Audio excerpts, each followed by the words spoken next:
सो hi everyone. तो students, आज की इस क्लास में हम डिस्कस करने जा रहे हैं प्रोनाउन पार्ट 3, राइट। इससे पहले हमने 2 पार्ट डिस्कस किए हैं, जिसके अंदर मैंने लास्ट सेशन में प्रोनाउन के आपको फर्स्ट पार्ट के बारे में बताया था, पर्सनल प्रोनाउन, जिसके अंदर हमने पढ़ा था कि फर्स्ट पर्सन्स कौन से हैं, सेकंड थर्ड पर्सन्स, और एक टेबल हमने फॉर्म किया था, राइट।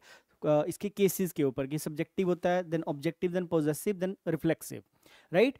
और इसके बाद हमने थोड़ा सा इसके और कुछ एरर्स डिस्कस किए थे। तो आज की इस क्लास में हम बढ़ेंगे इसके नेक्स्ट पार्ट की तरफ। तो इसका एक ये पार्ट भी रहता है जो कि बड़ा इंपॉर्टेंट है एग्जाम पॉइंट ऑफ व्यू से, that is called indefinite pronoun, right. तो जैसे पर्सनल प्रोनाउन फर्स्ट पार्ट था, तो एक इंडेफिनिट प्रोनाउन के नेम से भी इसका एक पार्ट होता है। सो फर्स्ट ऑफ ऑल हमें यही देखना पड़ेगा कि why this is called indefinite, right. इसको इंडेफिनिट बोला क्यों जाता है। इंडेफिनिट का मीनिंग क्या होता है? Indefinite means something which is not definite, जो चीज़ निश्चित नहीं है, श्योर नहीं है, राइट। अब इसका एक ट्रिक होता है इंडेफिनिट प्रोनाउंस को लर्न करने का। आपको एक सिंपल सा ट्रिक याद रखना है कि जितने भी वर्ड्स इंग्लिश में जो बडी पे एंड होते हैं, जो बडी पे खत्म होते हैं, जो वन पे खत्म होते हैं, और जो थिंग पे खत्म होते हैं, वो आपके इंडेफिनिट प्रोनाउंस में आते हैं, राइट। जैसे बडी पे एंड होने वाले वर्ड्स आपका समबडी है, एनीबडी है, नोबडी है, एवरीबडी है। वन पे खत्म होते हैं someone, no one, anyone, none, then everyone, right. और थिंग पे जो खत्म होते हैं समथिंग, नथिंग, एनीथिंग, एवरीथिंग। और ये जो इंडेफिनेट प्रोनाउन होता है, इसके साथ मल्टीपल कॉन्सेप्ट्स रिलेट होते हैं आगे जाके जब हम देखते हैं। इसके साथ वर्ब का कॉन्सेप्ट चलता है कि ये सारे वर्ड सिंगुलर होते हैं, प्लूरल होते हैं। इसके साथ प्रोनाउन के केस का कॉन्सेप्ट होता है कि सिंगुलर प्रोनाउन केस लेता है, अपने साथ प्लूरल प्रोनाउन केस लेता है, अकॉर्डिंग टू वर्ब लेगा। अगर इनके साथ प्लूरल वर्ब आएगी तो ऑब्वियस है प्लूरल ही केस पुट किया जाएगा, और अगर इनके साथ सिंगुलर वर्ब लिखी जाएगी तो इनके साथ सिंगुलर प्रोनाउन केस लिखा जाएगा। तो सबसे पहले आपको ये ध्यान रखना है कि why these are called indefinite pronouns, क्योंकि इन वर्ड्स के थ्रू कभी भी हमें डेफिनेट इंफॉर्मेशन नहीं मिलती है। जैसे मैंने बोला कि कोई पर्सन है हमारी क्लास का, कोई स्टूडेंट है राहुल नेम का, कि राहुल क्लास में आ रहा है, तो ये डेफिनेट है, Rahul is coming to our class, right. इसकी जगह मैं ही बोल देता हूँ, राहुल की जगह gender, he is coming to class, तो यहाँ पे जेंडर स्पेसिफाई हो रहा है कि कोई मेल है वो आ रहा है। रीटा आ रही है तो स्पेसिफाई है, डेफिनेट है। शी आ रही है तो भी जेंडर स्पेसिफाई हो रहा है। बट अगर मैं यहाँ पे बोल देता हूँ someone is coming to our class, या somebody is coming to the class, right, तो ये अब इंडेफिनेट है। यहां पे हमें कुछ भी इंफॉर्मेशन डेफिनेट नहीं मिल पा रही है कि वो someone कौन है।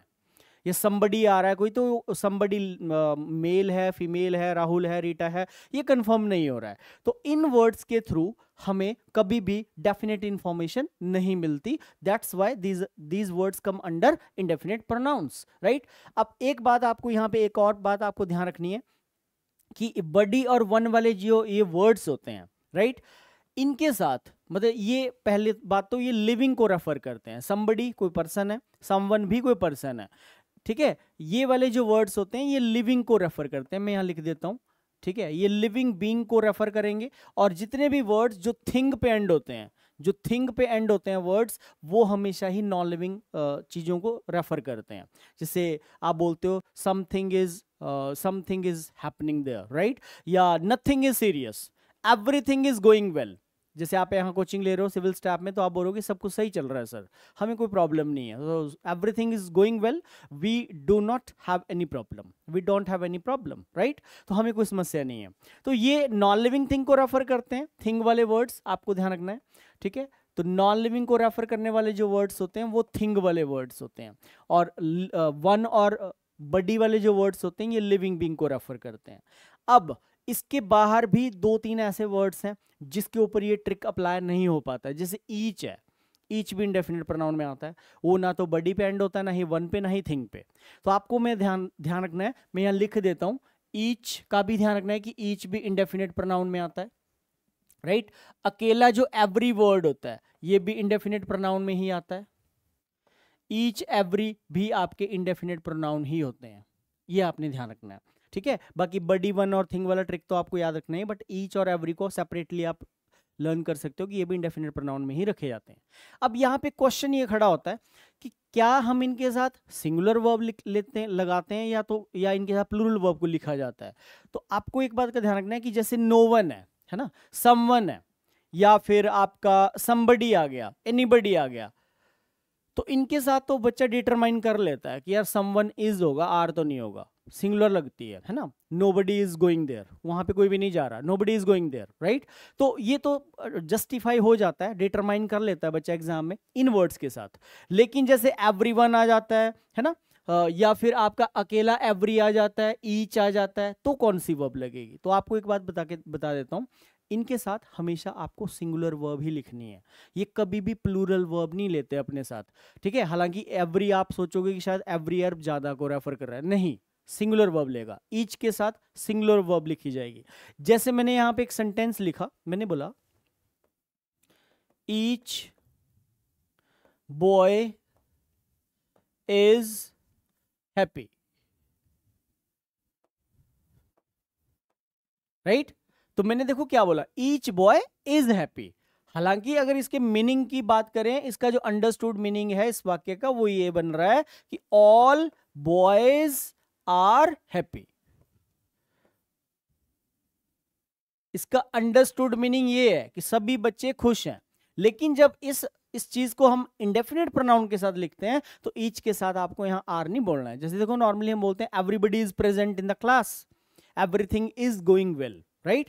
तो each, every, everybody, somebody, nobody, one, thing वाले जितने भी वर्ड्स होते हैं हमेशा इनके साथ आपको अजम्पशन जो लगानी है वो लगानी है। इन सारे वर्ड्स के लिए सबको आपको ईच, एवरी जितनी भी वर्ड्स हैं इनको आपने क्या मान के चलना है स्टूडेंट्स? ही। मतलब इनको सिंगुलर अजम्पशन लगा के चलनी है, ठीक है। एक होते हैं ये, ज्यादा प्लूरल नहीं होते ये। जबकि एग्जाम में जब इनके ऊपर क्वेश्चंस आते हैं तो एग्जामिनर इनको दे मान के चलता है, वो दे अज्यूम करके चलता है, वो दे मानेगा इसको, इन सारे वर्ड्स को, इंडेफिनिट प्रोनाउंस को दे मानते हुए वो क्या करता है, वो आपको वर्ब दे देगा आर, राइट। और दे का जो पॉजेसिव केस होता है, पिछली क्लास में आपको टेबल बना के दिया था, आपको देगा देयर, क्योंकि दे का पॉजेसिव प्रोनाउन क्या होता है? देयर होता है, राइट। बोलेगा everybody should love their country. हालांकि ये बोलने में सही लग रहा है, आप डिटरमाइन नहीं कर पाओगे यहाँ पे, आपको लगेगा कि ठीक तो है, everybody should love their country. अगर मैं ऐसे बोलता हूँ everybody should love their country, तो इसका मतलब एवरीबडी को उसने दे अज्यूम किया होगा, दे मानते हुए तभी तो देयर दे रहा है आगे। जबकि मैं आपको बता रहा हूँ कि इनको कभी दे नहीं मानते, कभी भी इनको आपने प्लूरल अजम्पशन नहीं लगानी है। You have to always assume these indefinite pronouns ही। जब आप इसको ही इन वर्ड्स को मानोगे तो आप इसके साथ वर्ब क्या लिखोगे? इज, आर भी नहीं आएगा, देयर भी नहीं आएगा यहाँ पे, तो हम क्या लिखेंगे स्टूडेंट्स? इज लिखेंगे। और इज लिखते हुए ही का पॉजेसिव केस देयर की जगह क्या रिप्लेस करेंगे? हिज रिप्लेस करेंगे। तो सही क्या बनेगा? सही बनेगा everybody should love his country. Everybody should love their को ड्रॉप करके हम वहां पे हिज लिख के आएंगे। ये दो मेनली इसके साथ प्रॉब्लम जुड़ती हैं, या तो वो वर्ब का एरर उठा के देगा आपको एग्जाम में। मैं अभी इसके प्रैक्टिस करवाऊंगा आपको कुछ सेंटेंसेस, 4-5 एग्जांपल्स हम इसके करेंगे एरर वाले क्वेश्चंस। लेकिन पहले आप समझ लो बात को कि आपको कहाँ पे हिटिंग करनी है, राइट। हिटिंग आपको करनी है केस के ऊपर। अगर वो देयर दे रहा है तो देयर को ड्रॉप करके आपको उसकी जगह हिज लिख के आना है। और कभी आपको इसके साथ हैव दे रहा है, प्लूरल वर्ब आर दे रहा है, वर दे रहा है, डोंट दे रहा है, तो ये गलत है, क्योंकि आपको पता है these are the plural verbs. Have plural है, आर प्लूरल है, डोंट प्लूरल है, हैव बीन प्लूरल है। तो आपको इनकी जगह सिंगुलर इनकी रिप्लेसमेंट करके आनी है। आर है तो इज करके आना है, वर होगा तो वॉज करके आना है, ठीक है। हैव होगा तो आपको वहां पे हैज करके आना है, डोंट होगा तो आपको वहां पे डजंट करके आना है, क्योंकि doesn't, hasn't, isn't, wasn't, was, ये सारे सिंगुलर होते हैं। तो आई होप आपको ये बात समझ आ गई होगी कि इन सभी इंडेफिनिट प्रोनाउंस के साथ हमें कौन सी हेल्पिंग वर्ब लगानी है, सिंगुलर वर्ब का यूज करना है, प्लस जो केस आगे वो भी हमें इनके साथ सिंगुलर ही लिखना होता है। अब चलते हैं हम अपने क्वेश्चंस की तरफ, इसको भी पढ़ लीजिए। Indefinite pronouns like somebody, someone, something, each and every etcetera are always considered singular. ये बात हमेशा ध्यान रखनी है स्टूडेंट्स, इनको कंसीडर किया जाता है सिंगुलर, कभी भी ये प्लूरल नहीं होते। So they take singular helping verb. First of all you have to keep in your mind कि सिंगुलर हेल्पिंग वर्ब इनके यहाँ लिखनी है। And singular pronoun case, case आपको मैंने बता दिया, केस वही होता है जैसे दे का देयर लगा के देगा, तो आपको देयर को ड्रॉप करके ही मानते हुए उसको हिज में रिप्लेस करके आना है। अब चलते हैं हम अपने क्वेश्चंस की तरफ। जैसे स्टेटमेंट नंबर 1 आप देख सकते हैं, यहाँ पे लिखा हुआ है every one of the men present here has given a day's pay as their contribution to the fund. और डी ऑप्शन में बोल रहा है नो एरर। अब ऐसे स्टेटमेंट एक ही है, आपको पता है एरर के क्वेश्चंस कुछ इस तरह से आते हैं कंपटीशन में। कोई भी आप एग्जाम फाइट करो, चाहे बैंकिंग है, चाहे एसएससी है, सेंट्रल गवर्नमेंट है, स्टेट गवर्नमेंट है, हिमाचल के जितने भी एग्जाम्स होते हैं उसमें भी ये पूछे जाते हैं एरर ओमिशन के सवाल। तो आपको यहाँ पे एरर हिट करना है और उस ऑप्शन को टिक मार के आना है। सो आई होप आपको पता लग गया होगा, लास्ट में वो पे लिखा हुआ वहाँ पे, ठीक है। So every one of the men present here has given a day's पे। अब देखो यहाँ एवरीवन आ गया, बच्चा क्या सोचेगा कि शायद द मैन यहाँ पे सब्जेक्ट है और मैन के हिसाब से यहाँ पे शायद हैज दे रहा तो पता नहीं यहाँ हैव आएगा, नहीं, ठीक है। सब्जेक्ट हमारा यहाँ पे एवरीवन है। अब अगर एवरीवन सब्जेक्ट है और इसको इसने ही माना है, तभी तो ही के साथ देखो क्या लगा रहा है, हैज लगा रहा है, मतलब वर्ब इसने ठीक लिखी है। एवरीवन एक मानेंगे, ही मानेंगे तो हैज ठीक लिखा हुआ है। लेकिन क्या आगे जाके सी पार्ट में यहाँ पे एरर है, क्या यहाँ पे देयर आएगा? अगर ही है तो यहाँ पे क्या लिखा जाएगा, हिज आएगा। तो ये आपको थोड़ा सा मतलब क्लिक करना आना चाहिए कि कैसे मुझे अपनी जो मेरा थ्योरेटिकल जो नॉलेज है, जो मैंने रूल पढ़ा है, रेगुलेशन क्या है, मतलब जो बैकग्राउंड है, फंडामेंटल्स है, उसको मुझे इंप्लीमेंट कहाँ पे करना है, कैसे करना है। अगर आप ये चीज़ जल्दी सीख जाते हो तो फिर आपके एरर निकलने स्टार्ट हो जाएंगे, राइट। तो कॉन्सेप्ट वही है कि इंडेफिनिट प्रोनाउन सिंगुलर था, अकॉर्डिंगली वर्ब सिंगुलर दे रहा है, लेकिन केस का एरर था इसमें, सो देयर की जगह हम हिज कर देंगे। आगे चलते हैं, second sentence, question number second, same. But it was with great difficulty that each of the brothers, अब देखो यहाँ पिछले वाले क्वेश्चन में इसने men को प्लूरल दिया है प्रेपो के बाद, यहाँ भी प्रेपो आ रही है, ठीक है।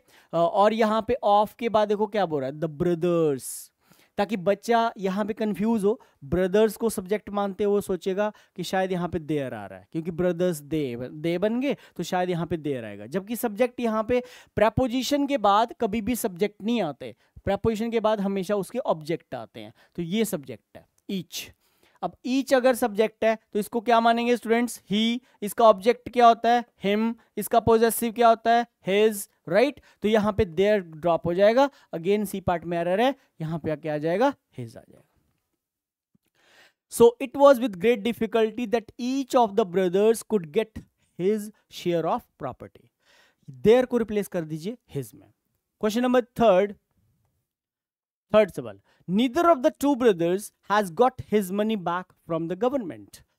अब जैसे आपको मैंने इंडेफिनिट प्रोनाउंस बताया, तो आपको ध्यान रखना ईदर और नीदर का भी। ये जो ईदर और नीदर होते हैं ये भी सिंगुलर ही में ही काउंट होते हैं, ये भी प्लूरल नहीं होते हैं, राइट। अब neither of the two brothers, right. तो नीदर जो है बेसिकली, आपको एक बात और बता देता हूं, डिस्ट्रीब्यूटिव प्रोनाउन का कॉन्सेप्ट, ठीक है। ये जो नीदर होता है ये दो में आता है, ये जो ईदर होता है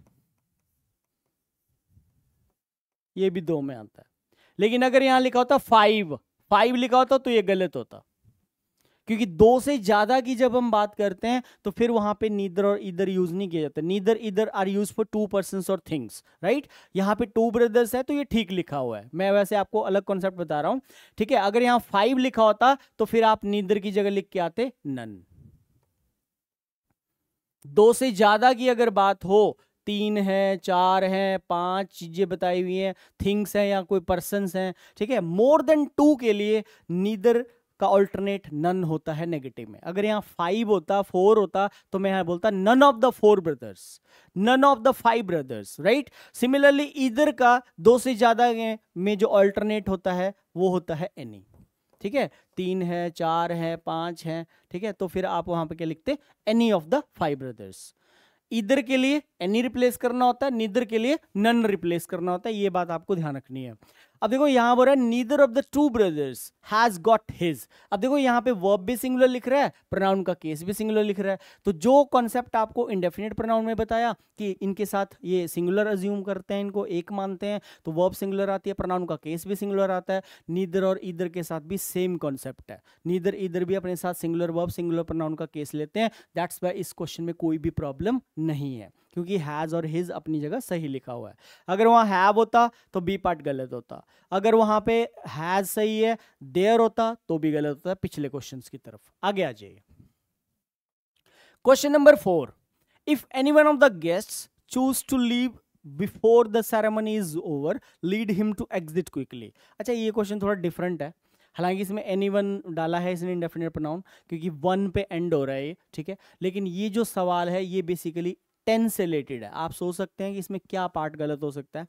statement saying if anyone of the guests choose to leave before the ceremony is over lead him to exit quickly, ये स्टेटमेंट है। अब देखो यहाँ पे मेन बात है, आपको प्रेजेंट इंडेफिनिट का ही रूल अप्लाई होगा जो हम पढ़ते हैं, छोटी क्लासेस से पढ़ा होगा आपने कि सब्जेक्ट आता है सिंपल प्रेजेंट में, वर्ब की या तो फर्स्ट फॉर्म लगती है या तो वर्ब की फर्स्ट फॉर्म के साथ एस या ई एस पुट किया जाता है। इंडेफिनिट टेंस में पढ़ा होता है हर बच्चे ने, ठीक है, कि फर्स्ट फॉर्म के साथ एस और एस भी लगा सकते हैं, फर्स्ट फॉर्म अकेली भी आ जाती है, राइट, और एंड में क्या लिखा जाता है, ऑब्जेक्ट लिखा जाता है। ये सिंपल प्रेजेंट का रूल होता है छोटा सा। अब सब्जेक्ट अपने साथ फर्स्ट फॉर्म लेगा या फर्स्ट फॉर्म के साथ एस और एस लेगा, ये उसके नंबर के आधार से डिसाइड होता है। अगर सब्जेक्ट का नंबर थर्ड पर्सन सिंगुलर होता है, ही शी इट, तो हमें फर्स्ट फॉर्म के साथ एस और एस को लिखना पड़ता है। अगर सब्जेक्ट का नंबर प्लूरल बहुवचन का होता है, सब्जेक्ट आई है, वी है, यू है, दे है, तो फिर हम वहां पे एस और एस नहीं लगाते। जैसे हम बोल देते हैं, अगर मैं बोलता हूं ही राइट्स, क्योंकि इसका नंबर सिंगुलर है तो मुझे राइट्स लिखना पड़ेगा। लेकिन अगर मैं यहां बोल देता हूं दे, तो फिर मैं बोलूंगा राइट। अब इसका नंबर प्लूरल हो गया तो फिर फर्स्ट फॉर्म ही आएगी, एस और एस नहीं लगेगा। यही होता है, ये तो सबने पढ़ा होता है, सेम यही कॉन्सेप्ट है इस सेंटेंस में। लेकिन ऐसा है कि क्वेश्चन थोड़ा बड़ा है, ठीक है। तो सबसे पहले तो आपको ये ढूंढने की कला आपके अंदर होनी चाहिए कि सब्जेक्ट कैसे आइडेंटिफाई होते हैं। अब कुछ ऐसे बच्चे हैं उनको पता ही नहीं लगता कि सब्जेक्ट कहाँ है। ये एक बेसिक फॉर्मूला होता है कि सब्जेक्ट आता है, वर्ब आती है, ऑब्जेक्ट आता है। ये तो एक छोटा लेवल का फॉर्मूला है जो 10th लेवल तक पढ़ते हैं। हालांकि कॉम्पिटिटिव एग्जाम्स में सब्जेक्ट की पोजीशन कहीं पे भी आ सकता है, ये स्टार्टिंग में आ सकता है, ये एंड में आ सकता है, ये मिडल में आ सकता है। तो आपके अंदर एक ये आर्ट होना चाहिए कि यार first of all I have to identify the true subject, main subject क्या है सेंटेंस में। अब फिर सब्जेक्ट के साथ एक क्वालिफायर भी होता है। क्वालिफायर क्या होता है, क्वालिफायर एक एडिशनल इंफॉर्मेशन होती है जो सब्जेक्ट के बारे में बताती है। जैसे मैं बोलता हूं the decoration of this room, the decoration of this room is very beautiful या आर वेरी ब्यूटीफुल। अब द डेकोरेशन इसमें सब्जेक्ट लूंगा या रूम इसमें सब्जेक्ट लूंगा, या रूम्स कर देते हैं, the decoration of these rooms. आपको सेंटेंस ऐसे दे देगा, बोलेगा, देखो मैं लिख देता हूं, मैंने बोला the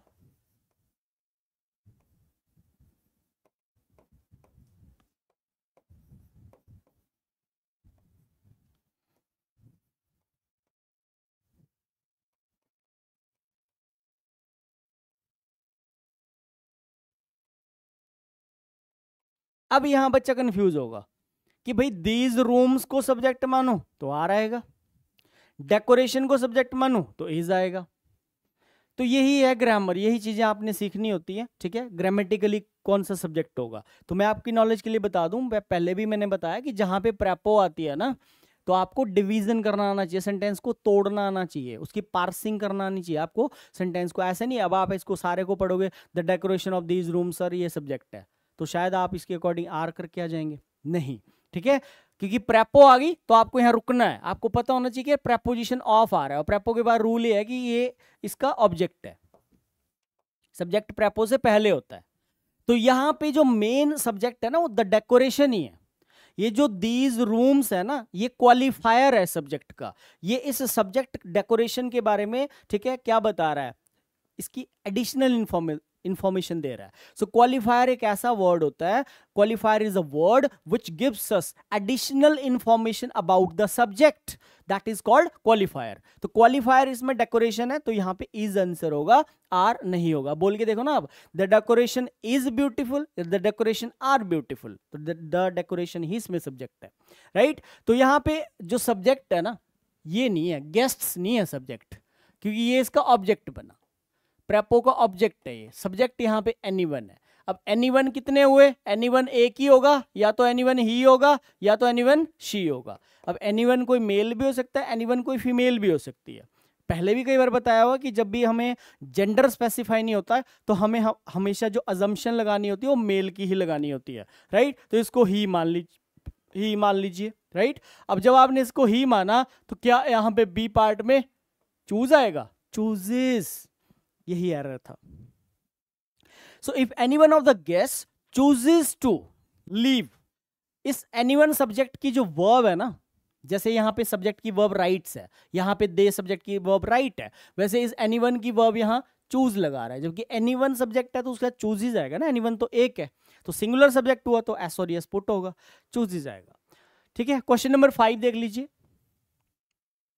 none of the drug addicts have good human relations at home. फिर से वही concept of prepo, the drug addicts इसका ऑब्जेक्ट, राइट, नन इसका सब्जेक्ट, नन में आ गया वन, वन बडी और थिंग वाले वर्ड्स आपको पता है कि यार ये ट्रिक आपको याद रखना है कि नो वन है तो ये सिंगुलर कंसीडर होगा, सिंगुलर मतलब इसको ही मानेंगे तो फिर भाई बी पार्ट में यहाँ हैव क्यों आएगा, right, error is in B part, instead of have it should be has हो जाएगा। क्लियर है? तो क्वेश्चन नंबर 5 का जो राइट आंसर है that is option number B, instead of have it should be has. ठीक है, अब ये वही है जो अभी बता रहा था आपको, डेमोन्स्ट्रेटिव प्रोनाउंस आपके जो है ये 4 होते हैं, ठीक है, नहीं वो डिस्ट्रीब्यूटिव बताया। डेमोन्स्ट्रेटिव, डेमोन्स्ट्रेशन क्या होता है? डेमोन्स्ट्रेशन जैसे बच्चे आते हैं, ठीक है, उनको अपने अकॉर्डिंग, जैसे स्टूडेंट्स को मैथ्स में प्रॉब्लम है, ठीक है, या हिस्ट्री में है, जैसे यूपीएससी एस्पायरेंट्स आते हैं तो हिस्ट्री में, ज्योग्राफी में, पॉलिटी में, इकोनॉमी में, या मैथ्स में, इंग्लिश में, रीजनिंग में प्रॉब्लम है, तो अपने अकॉर्डिंगली वो क्या लेते हैं, डेमो क्लास, वो बोलते हैं कि हमें सर इस सब्जेक्ट की डेमो अरेंज करवाओ।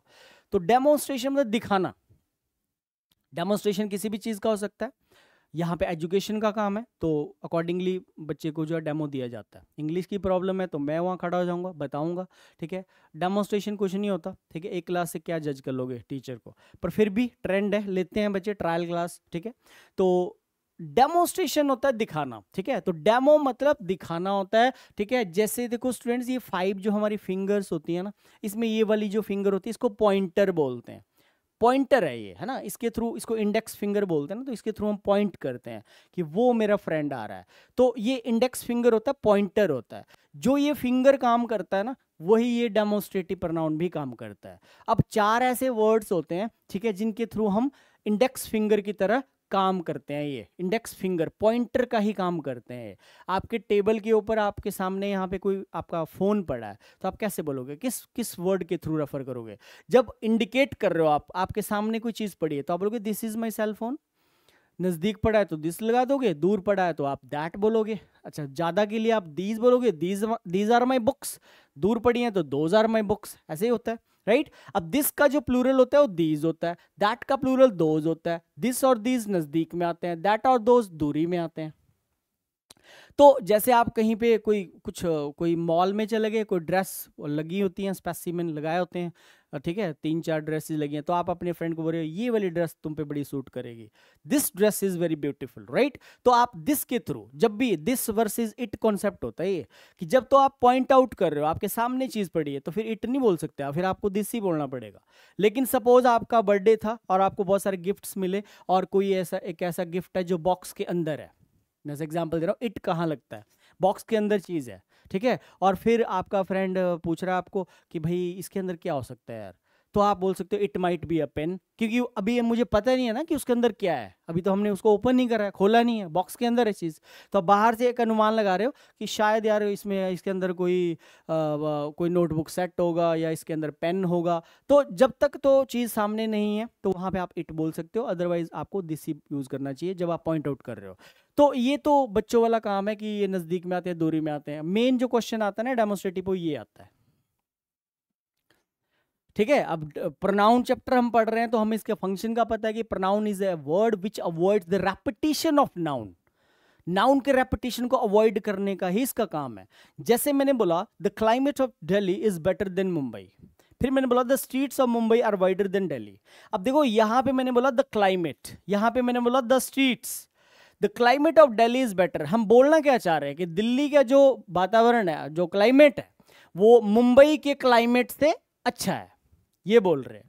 यहाँ पे बोल रहे हैं कि जो मुंबई की जो स्ट्रीट्स हैं वो दिल्ली की स्ट्रीट से मतलब क्या है, वाइडर है, चौड़ी है। तो यहाँ पे क्लाइमेट को लिखना नहीं लिखा जाएगा, दोबारा से क्लाइमेट को रिपीट नहीं करेंगे, क्योंकि क्लाइमेट यहाँ पे नाउन है।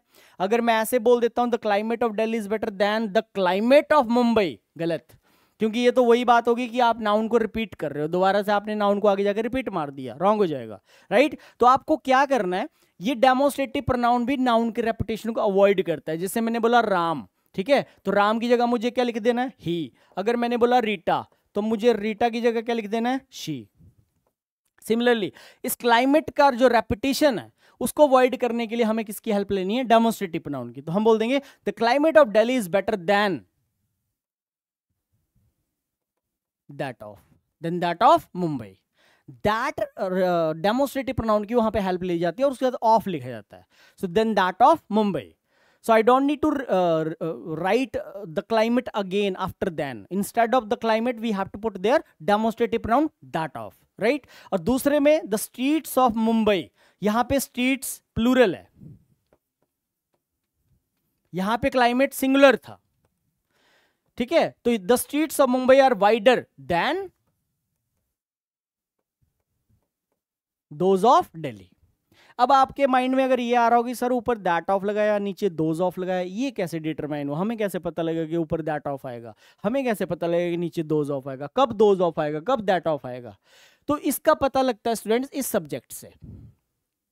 अगर तो सब्जेक्ट सिंगुलर नेचर का होगा तो आपको उसके लिए, क्योंकि दैट सिंगुलर होता है ना, और दैट का प्लूरल क्या होता है, दोज होता है। अगर ये सब्जेक्ट हमारा सिंगुलर हो तो इसके साथ दैन के बाद दैट ऑफ लिखते हैं। अगर ये सब्जेक्ट आपका प्लूरल हो तो फिर इसके बाद दैन के बाद दोज ऑफ आता है। और ये ऑफ का भी थोड़ा ध्यान रखना है आपने कि प्रेपोजिशन ऑफ ही लगती है, ऐसा कोई फिक्स नहीं होता, राइट? जो प्रेपोजिशन आपको यहां दिखेगी, देखो यहां ऑफ आ रहा है, यहां पे ऑफ आ रहा है, मैं राउंड कर देता हूं, नीचे भी ऑफ आ रहा है। जो प्रेपो यहां पे होती है ना, वही प्रेपोजिशन आगे पुट की जाती है।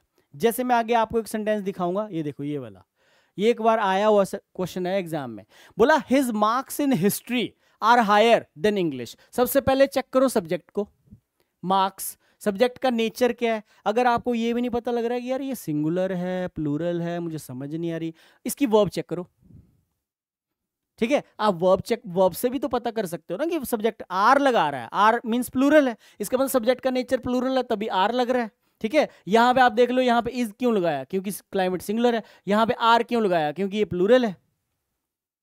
तो वर्ब से भी आप डिटरमाइन कर सकते हो कि subject, whether the subject is singular और प्लूरल, अकॉर्डिंगली आप जो है डिटरमाइन कर लोगे। अब सब्जेक्ट यहाँ पे प्लूरल है, ठीक है, ये प्लूरल नेचर का सब्जेक्ट है हमारा, इसलिए यहाँ पे आर लगा रहा है। और अब यहाँ पे मैंने बोला ऑफ था, यहाँ ऑफ था तो ऑफ ऑफ लगा रहा था। अब देखो यहाँ क्या है, इन हिस्ट्री क्या है, सब्जेक्ट है। So his marks in history are higher than, English भी सब्जेक्ट है, आप दोज ऑफ लिखोगे या दोज इन लिखोगे, इन आएगा। तो ऐसा कोई फिक्स नहीं होता, इंग्लिश है ये, लैंग्वेज है, रिजिड है। तो आप ये सोचोगे कि एक ही रूल आपने पकड़ा हुआ है और उसके अकॉर्डिंग ही सारी चीजें हैपनिंग हुई, ऐसा नहीं होता, ठीक है? इसमें जो है आपको देखना पड़ेगा, रिजिडिटी है इसके अंदर, भाषा के अंदर। तो क्योंकि पहले हिस्ट्री सब्जेक्ट क्या इन आ रहा है तो आगे अब लिख दूंगा then those in English, right? तो ऐसे बन जाएगा। आगे देख लेते हैं। तो डेमोस्ट्रेटिव प्रोनाउन, ये मैंने इनके सॉल्यूशन लिख दिए हैं ऐसे, जैसे पीछे कराया, तो ये सॉल्यूशन है, दैट ऑफ आएगा, दोज ऑफ आएगा, इसके अंदर दोज इन आ जाएगा, ठीक है? आगे आ जाओ, रूल, ये इसका रूल था जी। बोले to avoid the repetition of noun for singular subject we use that of, and for plural subject we use those of. ये वही बात है, पहले मैंने आपको एग्जाम्पल समझा दिए, उसके बाद इसका ये पॉइंट है कि नाउन के रेपिटेशन को अवॉइड करने के लिए if our subject is singular we have to put that of after then, if our subject is plural then we have to use those of, those in accordingly, right? वो हमें देखना पड़ेगा, those of आएगा, those in आएगा, that is। अब next देख लेते हैं, relative pronoun is used to link one phrase or clause to another। अब नेक्स्ट जो हमारा पार्ट है वो है relative pronoun। so relative pronouns कौन से होते हैं, सबसे पहले बता देता हूँ, who होता है, whom होता है, that होता है, ठीक है, और विच होता है। ये 3-4 वर्ड कंजंक्शन की तरह रोल प्ले करता है relative pronoun, who, whom, that, which, these are the relative pronouns. अब relative pronoun should be placed as near as possible to the antecedent. Antecedent से कभी कंफ्यूज नहीं होना, एंटीसीडेंट का मतलब होता है या तो नाउन या तो प्रोनाउन। बोल रहा है कि जो रिलेटिव प्रोनाउन होते हैं ये हु, हुम, दैट, विच, ये मतलब हमेशा हमें लगाने चाहिए जितना संभव हो सके एंटीसीडेंट, नाउन प्रोनाउन के नजदीक लिखे जाते हैं। Here is the book that you lent me. अब दैट यहाँ रिलेटिव प्रोनाउन है, बुक यहाँ पे नाउन है, इसके नजदीक लगा है। I have read the works of Shakespeare who, अब देखो यहाँ हु रिलेटिव प्रोनाउन है और विलियम शेक्सपियर क्या है, ये आपका प्रॉपर नाउन है, नाउन साथ में लिखा है। I have read the works of Shakespeare who was a great dramatist of Elizabethan era, right? Next, who is used in the nominative case. अब आपके इसके यूज बताए हो कि हु पर्सन्स के लिए लगता है, सिर्फ हु पर्सन्स के लिए लगता है, और हु जो है आपका as a subjective case use किया जाता है। सिंगुलर और प्लूरल नंबर्स दोनों में आता है। हु कभी इनएनिमेट थिंग्स और एनिमल्स के लिए यूज नहीं होता। An architect is someone who designs building, तो ये लिविंग बीइंग है, पर्सन है, तो हु लिखा गया है। उसके बाद what was the name of the man who, है ना, anyone who wants to, anyone who wants to मतलब पर्सन्स के लिए लिखा जाता है, इसको ये बोल रहा है। हुम is used only for persons in the objective case. अगर हु सब्जेक्ट में आ रहा है तो भाई इसका जो ऑब्जेक्ट है वो भी पर्सन्स में आएगा, लेकिन हुम होता है इसका ऑब्जेक्ट। द गर्ल हुम I gave the notes has secured first division, right. So the girl हुम आई गेव सिक्योर्ड। अब ये जो हैज सिक्योर्ड है ना, ये सब इस सब्जेक्ट का वर्ब है, ये सब्जेक्ट है, इसकी वर्ब है। अब इसके साथ पढ़ के देखो, अगर ऐसा वाक्य मिले ना आपको, द गर्ल आ रहा है फिर हुम आ रहा है, तो इस सब्जेक्ट के फिर ऐसे क्वेश्चंस को पीछे से पढ़ते हैं। जो वर्ब हैज सिक्योर्ड यहाँ पे वर्ब है, तो इसका इस सब्जेक्ट की वर्ब है। इसके साथ पढ़ के देखो, the girl has secured first division, the girl has secured first division. अब ये सब्जेक्ट है, इसको अपनी वर्ब हैज सिक्योर्ड मिल गई। सेकेंड सब्जेक्ट यहाँ पे आए है S2, इसकी वर्ब यहाँ पे ये है वर्ब टू, आई गेव। इसका अग्रीमेंट कंप्लीट हो गया, इसका इसके साथ अग्रीमेंट कंप्लीट हो गया, राइट। अगर अब देखो, हु होता है हमारा सब्जेक्ट, हु होता है सब्जेक्ट, और हुम होता है इसका ऑब्जेक्ट। अगर मैं यहां हु लिखता हूं, अगर मैं यहां हु लिखता हूं तो ये हो जाएगा सब्जेक्ट। फिर इसकी वर्ब कहां से लाऊंगा, क्योंकि वर्ब है ही नहीं इसके अंदर, एक्स्ट्रा वर्ब ही नहीं बची कोई, इसीलिए यहां पे हुम लिखा गया है एज ए ऑब्जेक्टिव केस, तो हुम आएगा।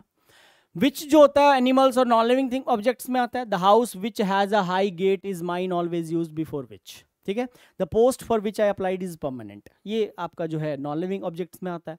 हुज जो होता है पॉजेसिव केस में यूज होता है पर्सन्स के लिए, ये अधिकार को बताता है। The girl whose hair is long is my sister, ऐसे बोलोगे। दैट जो होता है ये दोनों लिविंग और नॉन लिविंग दोनों में आ जाता है, ठीक है, सिंगुलर और प्लूरल में। ये पॉइंट आपको ध्यान रखना है, ठीक है। कभी भी सेंटेंस में ओनली आ जाए, एनी आ जाए, इट इज आ जाए, ऑल आ जाए, सुपरलेटिव डिग्री आ जाए, ठीक है, तो यूजुअली टेक दैट। तो इनके साथ आपको हमेशा ही दैट का यूज करना है, कभी भी विच और हु नहीं लगाना है। इसके अंदर मैं लिख देता हूं, द फ्यू आ जाए, अधूरा है थोड़ा सा, द लिटल आ जाए, इनके साथ ना कभी भी हु या विच नहीं लिखते, दैट लिखते हैं। अकेला ओनली आ जाए, he is the only man that can do it, तो द ओनली आ गया तो दैट आ गया। It is the same, the same आ गया तो दैट आएगा। तो ये शॉर्टकट हमेशा ध्यान रखना है कि सेंटेंस में द फ्यू आ जाए, द लिटल आ जाए। It is the best, superlative degree, superlative degree, it is the best, good, better, best, तो सुपरलेटिव डिग्री के साथ हमेशा दैट रिलेटिव प्रोनाउन लिखा जाता है। The few, the little, the same, the only, इन सब के साथ हमेशा ही रिलेटिव प्रोनाउन दैट को लिखा जाता है। ये बात हमेशा आपको ध्यान रखनी है, हु या विच को नहीं लिखा जाता है। तो प्रोनाउन के ऊपर मैंने 3 लेक्चर आपको दे दिए, इतना भी आप करोगे तो कोई भी एग्जाम फाइट करते हो तो आपके लिए सफिशिएंट होगा। बाकी मिलते हैं नेक्स्ट चैप्टर में, ठीक है, that would be adjectives, right. Thank you very much, take care, see you.